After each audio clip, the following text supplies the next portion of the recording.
দেখেন, আমার হচ্ছে মানুষকে আসলে বিশ্বাস হয় না।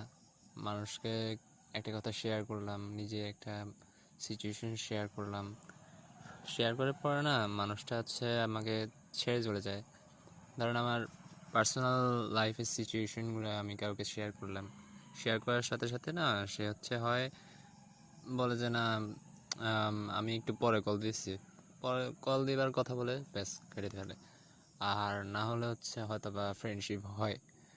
আমি মানে বিশ্বাস করি যে ফ্রেন্ডশিপের মধ্যে হচ্ছে বিশ্বাসটা থাকা উচিত। কিন্তু আমার ভাই বোন, বোন বিশেষ করে নিষেধ করে যে না তুই বলিস না, বললে হচ্ছে তোর বন্ধুরা চলে যাবে। আমার তো কোনো কেয়ার নাই, বন্ধু রাখার কোনো কেয়ার নাই, মানুষটাকে আটকে রাখার কোনো কেয়ার আমার নেই। আমার পার্সোনাল লাইফ সম্বন্ধে সে না জানলে আমার বন্ধু কীভাবে হবে? সে বন্ধু তো হয় এসেছে পার্সোনাল লাইফের সম্বন্ধে নিয়ে।